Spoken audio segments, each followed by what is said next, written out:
Good morning, children. Today we'll start our first lesson in geography, environment. So, to begin with, the environment is our basic life support system.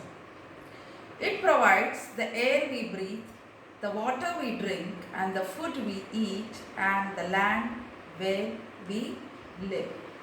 So, we are connected very much with the environment. Coming with environment comprises the components of environment we'll see. The components here are natural, human made and human. Under the natural, we have the four domains which are known as atmosphere, hydrosphere, biosphere and lithosphere. Atmosphere is air, hydrosphere is water, biosphere is all the living beings and lithosphere is the land.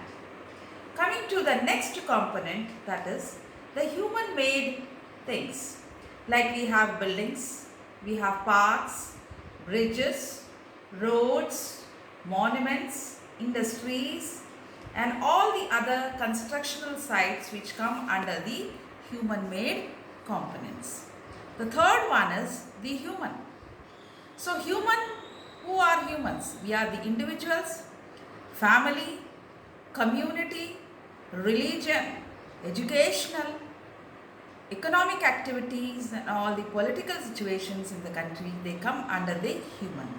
So there are three components we have in the environment: natural component, human made components and the human components. Now by this we can say that environment, what we have understood is environment is the place, people, things and the nature that surround any living organism is called environment. I repeat once again, the place, people, things and the nature that surround any living organism is called environment. So environment, it is a combination of natural and human made phenomena.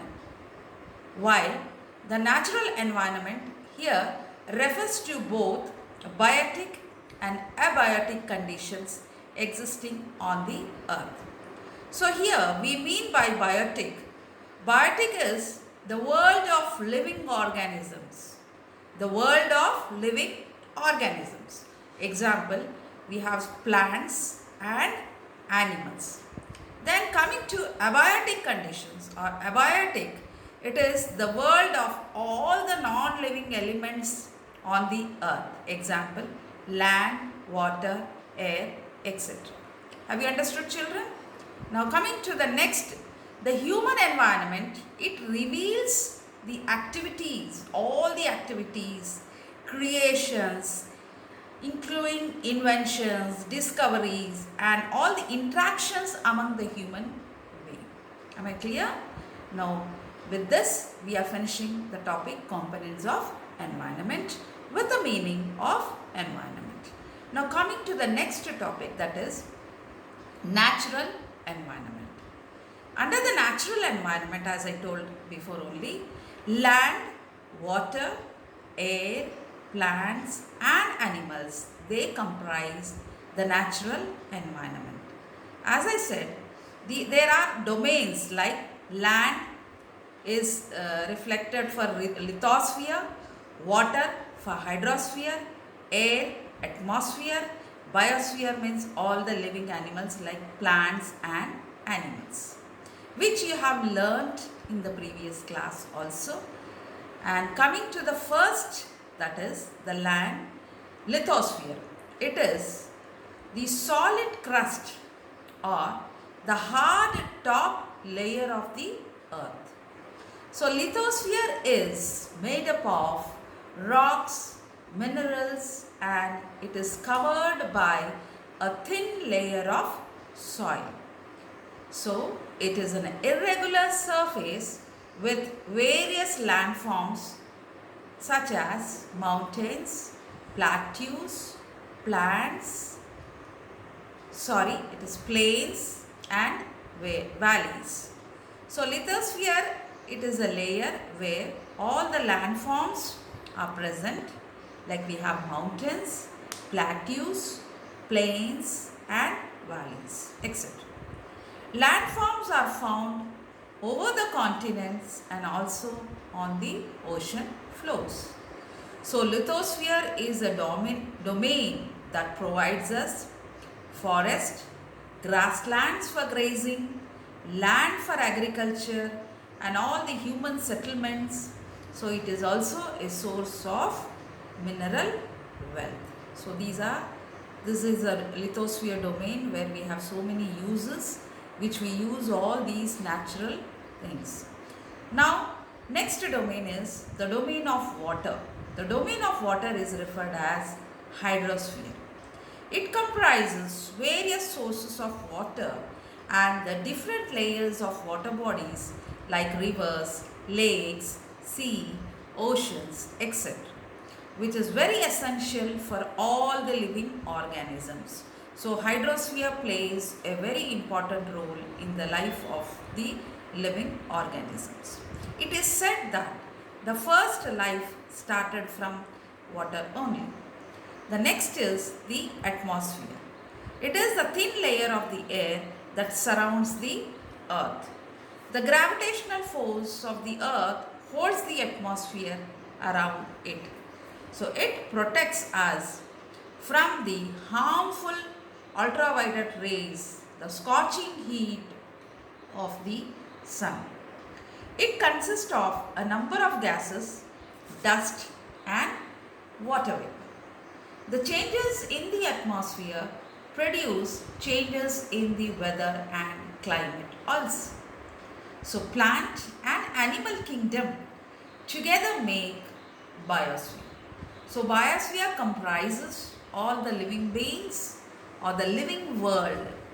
It is a narrow zone of the earth where land, water and the air interact with each other to support the life. So with this we are finishing the topic. The next topic is ecosystem. So all the plants, animals and the human beings depend on their immediate surroundings. Often they are also interdependent on each other.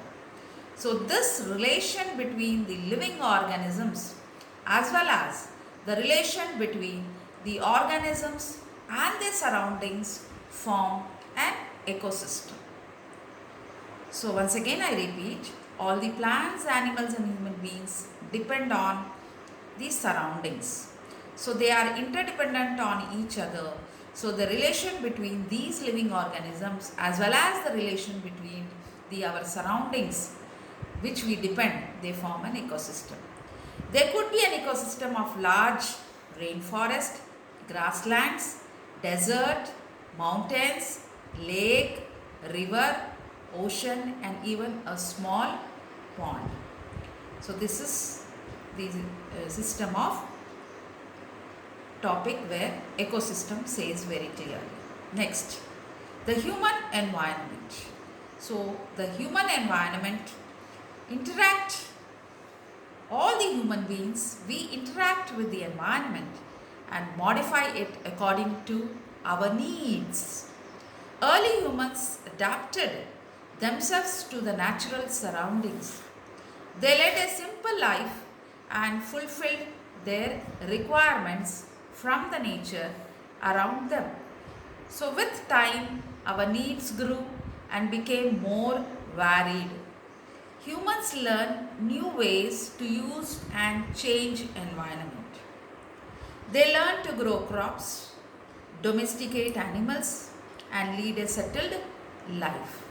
The wheel was invented, surplus food was produced, barter system emerged, trade started, commerce developed, industrial revolution enabled large scale production. So transportation became very faster. Information revolution made communication easier and speedy across the world. So have you ever thought why we love eating a juicy watermelon in summer and hot roasted peanuts in the winter. That is, a perfect balance is necessary between the nature, the natural, and the human environment. Humans must learn to live and use their surroundings in the environment in a harmonious way. So, all the humans should be following the sustained supporting system or sustained life, so that the exploitation should be there without harming the environment and using the environment in a very judicious way. So we have to preserve the environment, we have to conserve the resources for our future generations. So every year 5th June is celebrated as the World Environment Day. So with this, I am concluding the topic, children. If you have any doubts, you can clarify in my personal WhatsApp.